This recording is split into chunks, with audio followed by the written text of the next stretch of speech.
Hello everyone, welcome to the channel. Today we're playing some Black Ops 1 Plutonium on PC.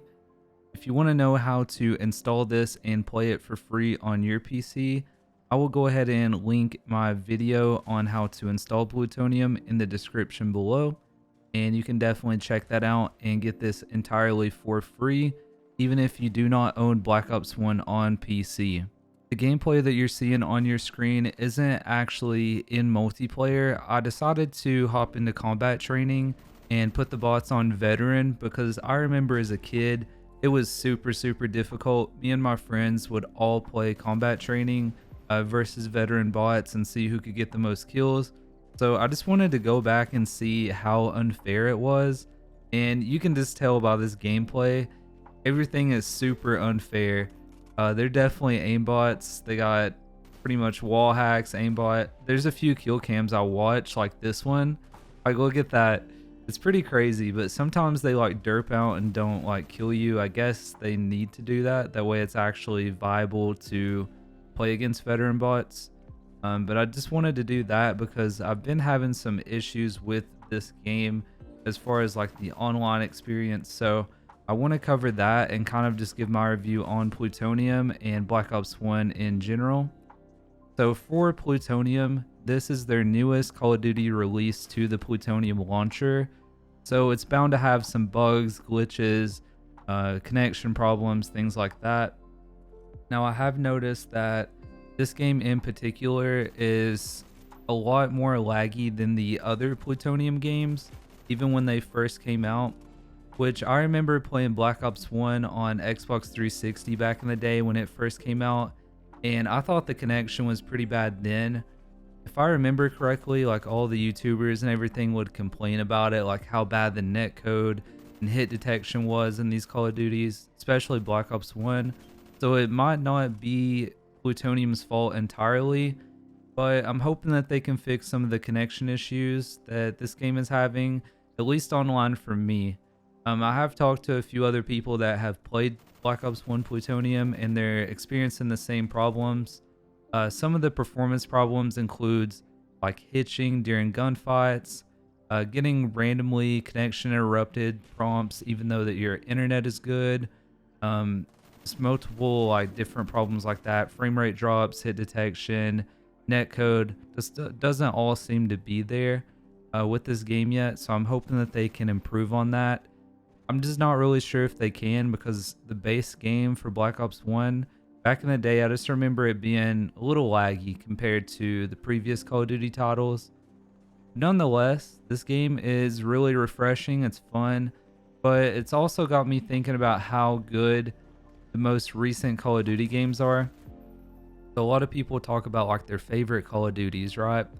And I've went back and played quite a few of these older Call of Duties that's on Plutonium. And IW4X for MW2, and we honestly have it so good nowadays as far as like connection, netcode, hit detection, things like that. It's so much better with the modern Call of Duties than it was back in the day with some of these older titles like Vanguard. I always hated on Vanguard because I just don't think that's that great of a game, but in terms of like smoothness, gameplay, visibility, things like that, it's pretty good actually compared to some of these older games. I had some troubles finding some enemies on certain maps on this game. Like jungle, you can kind of like customize your character on here and get like a jungle suit. You can get a character that has like white camo, things like that, and it really makes them a little harder to see. Now, some of the most recent Call of Duties haven't been so great at this either because I think it was the Rosa skin or something on Warzone was really hard to see. But I don't know, there's just so many things I go back and like even Last Stand is in this game, or Final Stand, Last Stand, whatever you want to call it. It's in this game and it happens so much where I kill somebody, not bots, but like going online, I'll kill somebody and then they just drop on the floor and kill me with the python. And you can throw nades in Last Stand. You can do all kinds of things. You can throw tomahawks. It's crazy. Like, I'm so glad that these streaks that's like really cheesy are gone, like the death streaks and things. really glad that they're gone. But in this gameplay, I'm playing with probably one of my favorite weapons in Call of Duty.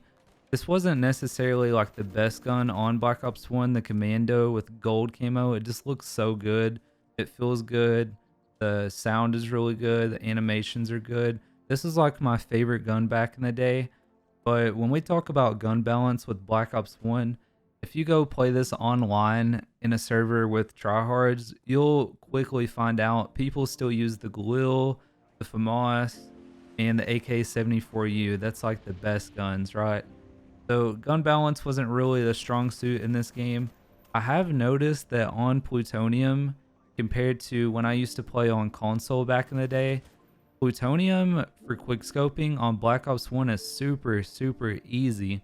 Like, it's probably one of the easiest Call of Duty games I've ever quickscoped on, and you definitely get melted a lot in this game by people that just run around with snipers. That's a little annoying. And I noticed that the shotguns in this game are so bad. Like, I don't remember a Call of Duty game where the shotguns have been bad other than this game. Like, I just keep thinking about like MW2 command or the dual, whatever it was, dual models. Yeah, that was insane. But I'm kind of just rambling here, I know, but I just wanted to really just talk about the good and the bad about Black Ops 1 and Plutonium. But I'm super glad that this is out on PC. And of course, if you do want to play it, I have a video on how to do so. You can also play other things on Plutonium like Black Ops 2, Modern Warfare 3, Call of Duty World at War. I feel like I'm missing something. Did I say Black Ops 2? Black Ops 1, Black Ops 2, World at War. Definitely those. And then MW2 is through IW4X. And yeah, I think that that's all you can play. But tell me, have you guys played Black Ops 1 Plutonium? What do you think about it? Do you think that Black Ops 1 is one of the better Call of Duty games? Because I think that the strongest suit about Black Ops 1 is the maps. I actually really like most of the maps, even the really large maps. That's kind of annoying. Like, nobody really wants to play on large Call of Duty maps, but even the big maps are enjoyable to play. And I got looking at the DLC list, right? Because I had all of the DLC back in the day except for the one that had the Call of the Dead zombie map. And there's some really good DLC maps. Like, I remember back in the day, after Black Ops 1, pretty much every DLC map I would disable on console just because of how terrible they were. But in Black Ops 1, you have a lot of interesting like DLC maps. There's not a whole lot of them, but they all have like their own gimmick. Like, there's Calhoun, which is kind of like this Asian city, and you can kind of like zip line around. It's really pretty, really nice, thought out, and things like that. There's Hazard, it's like the golf course. It's pretty cool. They have Berlin, and like in the center of the map, they have like the Berlin Wall. And if you go in between it, like, you can get shot by turrets. There's all kinds of cool stuff like that. And I feel like we need some more maps like that that have like character to them. Because I feel like with the most recent modern Call of Duty games, they've kind of lost their touch in terms of like map design and things like that. I mean, just look at like, you know, Cold War, Vanguard, things like that. But I'm out of time for this video.